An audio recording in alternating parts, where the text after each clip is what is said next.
Yeah, he's technically running second based on a question that was asked to Kenny Pickett because Kenny Pickett was asked about, if it's motivation for him to be running with the third team. How do you expect that process to evolve over the coming weeks? I was actually thinking about this today.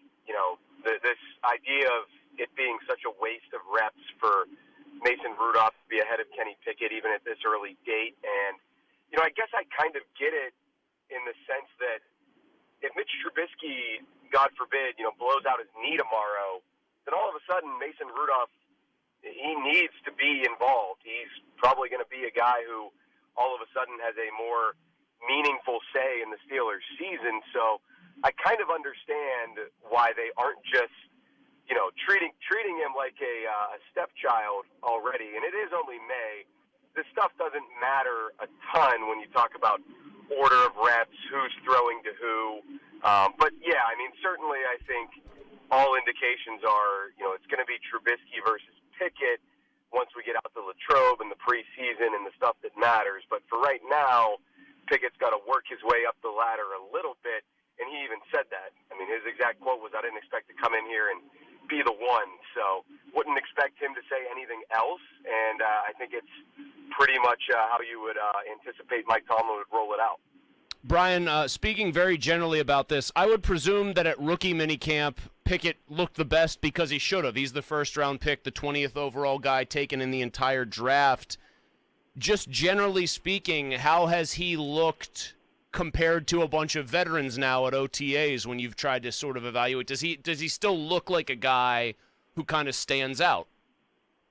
No, I would say he looks the part. I wouldn't say he's above and beyond and throwing a different kind of ball the way that Ben did for a lot of his time here.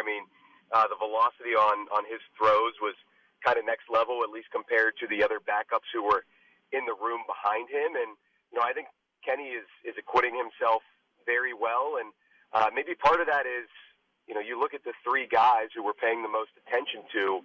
I don't know that any of them coming out of college were, held up as some amazing arm talent.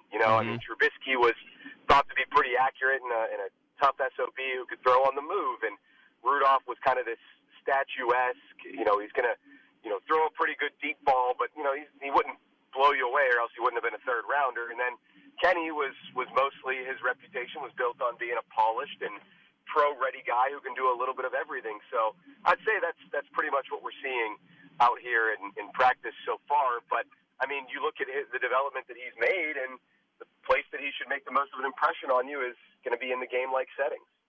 Brian Batko of the Post-Gazette joining us right now on the PM team. Were you surprised to see Deontay Johnson at OTAs today?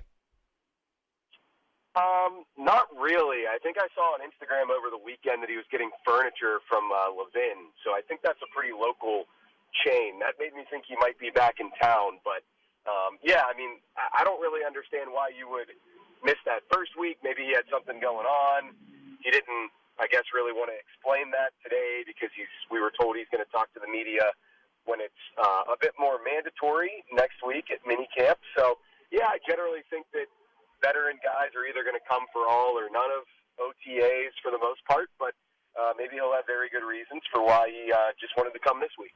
He doesn't seem to have a ton of leverage. When you look at him, do you think that they are in any kind of urgent rush to try to sign him? Because so much of the conversation is about, does he warrant a long-term deal? If so, how much? How do you actually think the Steelers view his situation?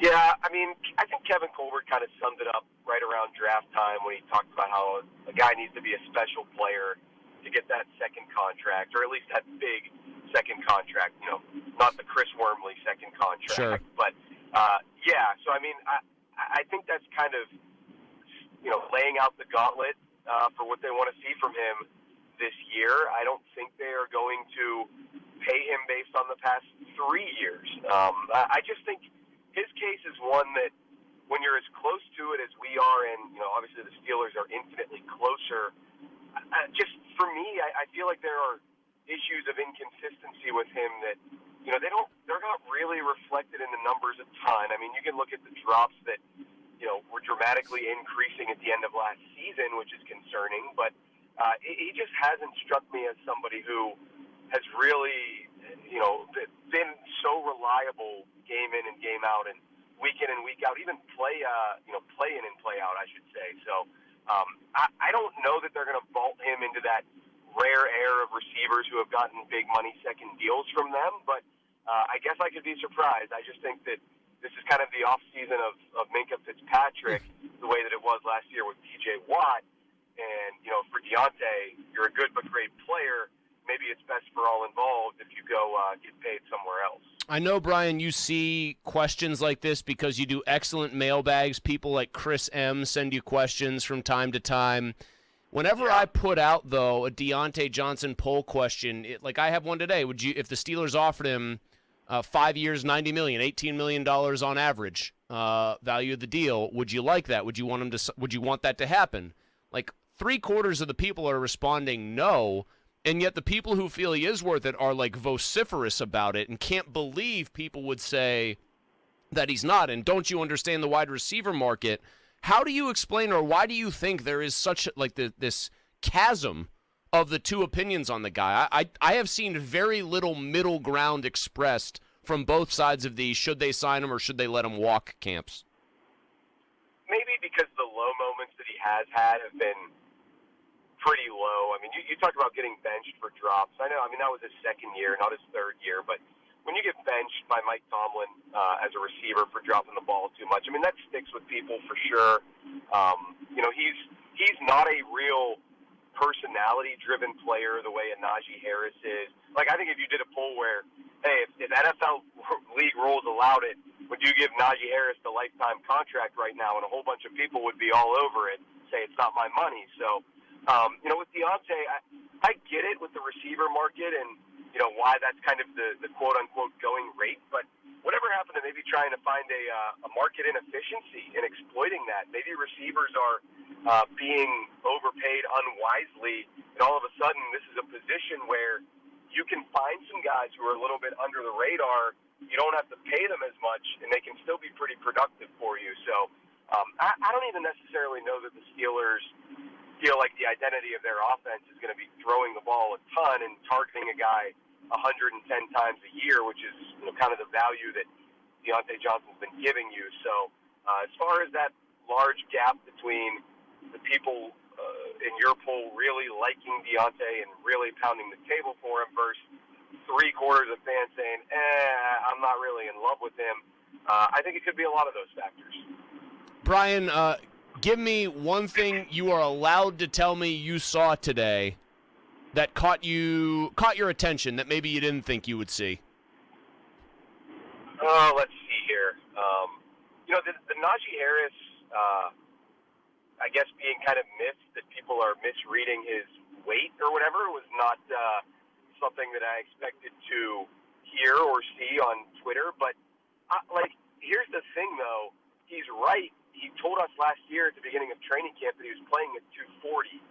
The weights for these guys on the rosters are so out of whack. I was telling the morning show last Friday that Isaiah Loudermilk looks a lot bigger and more put together to me this season. So I talked to him at his locker, and he said that the 292 or 293 or whatever he's at on the roster, which I think he came in at as a rookie out of Wisconsin, he's up to like 305 and might even be pushing 310. So you feel a lot better about a second-year defensive end trying to help you in run defense with an extra 15 to 20 pounds on him. So that's something that people have to keep in mind.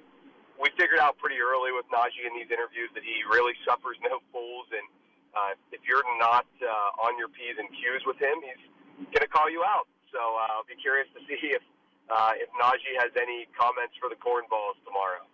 Oh, so he will be talking tomorrow. I just mean as he's out on the field, because he's a pretty vociferous guy, just going through drills and stuff like that. Now, do you think you are a cornball in his eyes? I think that's possible. I mean, I'm a cornball in many people's eyes. Which reporter do you think is the least cornballish in Naji Harris's opinion? I don't know. It's been weird to try to build relationships with these guys when we're doing Zooms and, very, formal scrums around them.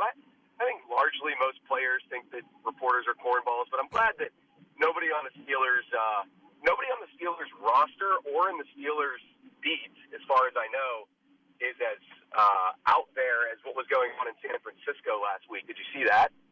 Oh wait, the one host out there, and then who was it? The defensive lineman, the kid from South Carolina, whose name is completely Javon Kinlaw. Javon Kinlaw. Yeah, he was a first rounder a few years ago. Didn't he get into it with the guy? Threatening to beat a guy into a pulp. What little I read of that was that apparently that guy has a reputation, I guess, around San Francisco for being a bit of a shock journalist or whatever, or like somebody who seeks to stir this sort of thing up. So I don't really know who that would be. Pony is trying to stir up Pittsburghers by claiming things like Quebec has one of only 2 inclines in the world, Pittsburgh being the other one. Yeah, I mean, could Pony find himself in that situation someday? I think he already has. I think he already has. Not with a 6'5", 300-pound dude. Well, given the way people are talking about Naji Harris, you wouldn't want to find yourself in that situation with him, even though he might be like 6'1" or 6'2". The guy sounds like he's made out of titanium right now. Chris, I'll tell you this, to finally roundabout answer your question of like a random observation from today. Yes. There was somebody from Pitt showing around a recruit, and he took him over to Naji Harris in a drill as if he was like some sort of landmark or something. He's like, here, check out Quadzilla.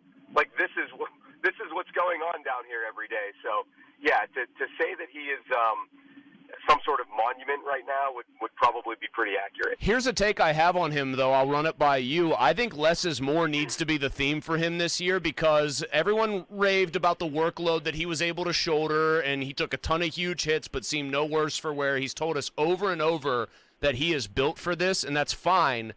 I look at one number, though, that I don't think is his fault, that I think has to improve, though, and that's that yards per touch. That was under 4.5. It would be a very good sign that the rest of their team is rounding into form if his number for that looks closer to, say, a Nick Chubb at like a 5'8" or pushing 6 yards per touch.